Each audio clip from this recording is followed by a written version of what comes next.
बिस्मिल्लाहिर्रहमानिर्रहीम। अस्सलाम वालेकुम स्टूडेंट्स। हमने फर्स्ट ईयर की फ़िज़िक्स का चैप्टर 5 स्टार्ट किया है और हमारे पास आज टॉपिक है 5.2 जो कि हमारे पास प्योरली शॉर्ट क्वेश्चन है, जिसमें हम सॉलिड्स के अंदर डिफॉर्मेशन पढ़ेंगे।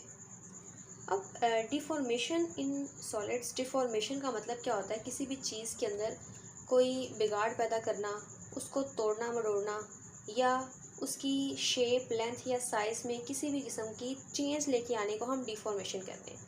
अब डिफॉर्मेशन को अगर हम पढ़ें तो कई बार डिफॉर्मेशन हमारे लिए बड़े फ़ायदेमंद साबित होती है और हम सॉलिड की ही डिफॉर्मेशन से नई नई चीज़ें तैयार कर लेते हैं उसको डिफॉर्म करके। अब यहाँ पे हम इसको रीडिंग को पढ़ते हैं और देखते हैं कि इसके अंदर से कौन से शॉर्ट या एमसीक्यूज आपके पेपर पॉइंट ऑफ व्यू से इम्पॉर्टेंट हैं।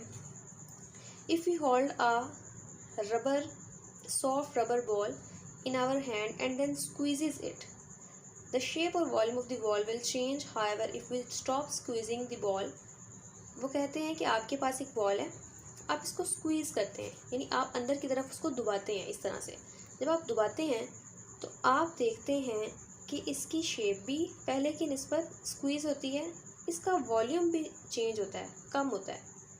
However, ताहम if we stop squeezing the ball, अगर हम बॉल को स्क्वीज़ करना रोक दें एंड ओपन आवर हैंड, और दोबारा फिर से अपना हाथ वापस लें, यानी जो हम उस पर फोर्स अप्लाई कर रहे हैं इस तरह करने से हम उसको छोड़ दें, पहले की फॉर्म में लें, the ball will return to its original spherical shape, और ये दोबारा फिर से अपनी ओरिजिनल शेप में आ जाएगी जो हमारे पास फिगर सी के अंदर बताया गया। तो बड़ी एक सिंपल सी बात है। इसके बाद उन्होंने दूसरी एग्जाम्पल दी है। वो कहते हैं कि अगर आप एक रबड़ स्ट्रिंग की दो एंड्स को अपने हाथों से पकड़ लें, ये बिल्कुल इस तरह है। इससे अगर ये मेरे पास एक मार्कर है और मार्कर ये एक, मैं रबड़ बैंड को इसको कंसिडर करती हूँ और मैं इसको दोनों हाथों से इस तरह पकड़ लेती हूँ and move our hands apart to some extent, और इस हाथ को मैं इस डायरेक्शन में, दूसरे हाथ को इस डायरेक्शन में ऐसे स्ट्रेच करने की कोशिश करती हूँ, तो क्योंकि ये मैंने रबड़ बैंड कंसिडर किया तो रबड़ बैंड इस तरह से स्ट्रेच हो जाता है। The length of the string will increase, इसकी लेंथ भी इंक्रीज होगी। क्यों होगी? Under the action of applied force, क्योंकि आप दोनों साइड से उस पर फोर्स अप्लाई कर रहे हैं। ग्रेटर द अप्लाइड फोर्स, जितनी आप फोर्स ज़्यादा करेंगे उतनी उसकी लेंथ ज़्यादा हो जाएगी। अगर आप फोर्स को कम करेंगे तो जो स्ट्रिंग है वो अपनी ओरिजिनल लेंथ में, अपनी ओरिजिनल जो भी उसकी साइज़ था वो उसमें वापस आ जाएगी। फ्रॉम दीज एग्जाम्पल, इससे हम क्या कंक्लूड करते हैं कि डिफॉर्मेशन क्या है? डिफॉर्मेशन हमारे पास तीन टर्म्स में डिफाइंड होती है: change in shape, change in length और चेंज इन वॉल्यूम। डिफॉर्मेशन का मतलब तीन तरह से है, यानी आपने स्ट्रिंग को या दूसरी बॉल की एग्जांपल ली, उसको स्ट्रिंग को फॉर एग्जांपल अगर आपने खींचा तो उसकी लेंथ में चेंजिंग आई, उसकी लेंथ ज़्यादा हो गई, उसकी शेप भी चेंज हुई। पहले वो जहाँ पे मोटी थी, जब आप स्ट्रेच करते हैं उसकी ना चौड़ाई थोड़ी सी कम हो जाती है और वो इस तरह से स्ट्रेच होती है, और उसका वॉल्यूम भी पहले की निस्बत उसमें भी चेंजिंग आई। तो डिफॉर्मेशन को हम इन तीन टर्म्स में डिफाइन कर सकते हैं, या अगर इन तीनों में से एक भी तब्दीली आएगी तो भी हम उस चीज़ को डिफॉर्म ही कहेंगे। Is produce when a body subjected to some external force, और ये डिफॉर्मेशन की वजह क्या है? बैरूनी फोर्स जो आप उस पर अप्लाई कर रहे हैं।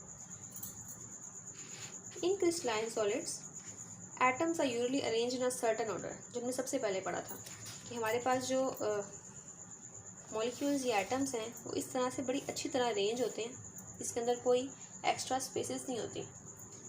These atoms are held about the equilibrium position, और ये अपनी सेंट्रल पोजीशन या इक्विलिब्रियम पोजीशन पर रुके हुए होते हैं। और इक्विलिब्रियम पोजीशन किस पे डिपेंड करती है? On the strength of inter atomic cohesive forces. जितनी ज़्यादा वो अट्रैक्शन की फोर्सेस होंगी उतनी ज़्यादा हमारे पास इक्विलिब्रियम पोजीशन पर जो है ये रुके रहेंगे। Under the influence of external force, distortion occurs in the solid bodies because of the displacement of the atoms from the equilibrium position. अगर हम इस तरह सॉलिड पर बाहर से कोई फोर्स अप्लाई करेंगे तो सारी बात है उस बैरूनी फोर्स की वजह से उसके अंदर डिस्टॉर्शन आएगी, उसके एटम पहले वाली अपनी इक्विलिब्रियम पोजीशन से थोड़ा डिस्प्लेस होंगे, आगे पीछे हट जाएंगे, और बॉडी को हम कहेंगे कि ये हमारे पास स्ट्रेस की स्टेट में आ गई है। जैसे ही हम ये एक्सटर्नल फोर्स को रिमूव करेंगे दोबारा फिर से अपने पहली वाली पोजीशन में हम हासिल कर लेगी। जिस तरह मैंने इलास्टिक रबर बैंड की एग्जांपल दी, और ये जो एबिलिटी है एक बॉडी की दोबारा फिर से अपनी पहले वाली हालत में वापस आने की, इसको हम कहते हैं इलास्टिसिटी। और बहुत से मटेरियल्स, जिस तरह रबर बैंड की मैंने एग्जांपल दी, वो डिफॉर्म करने पर जब हम उसको छोड़ देते हैं तो वो पहले वाली फॉर्म में वापस आ जाता है, इसलिए हम कहते हैं कि उसके अंदर इलास्टिसिटी प्रेजेंट है। बाज़ औक़ात कुछ चीज़ों के अंदर इलास्टिसिटी प्रेजेंट नहीं होती, तो वो हम कहेंगे कि ये इलास्टिक ना होने की वजह से वो टूट फूट का शिकार हो जाते हैं। तो ये फिगर है एक यूनिट सेल की जो बिल्कुल अनस्ट्रेच है। फिर हम क्या करते हैं, इसको आउटवर्ड स्ट्रेच करते हैं बाहर की तरफ, तो इसके मॉलिक्यूल्स इस तरह से डिफॉर्म हो जाते हैं।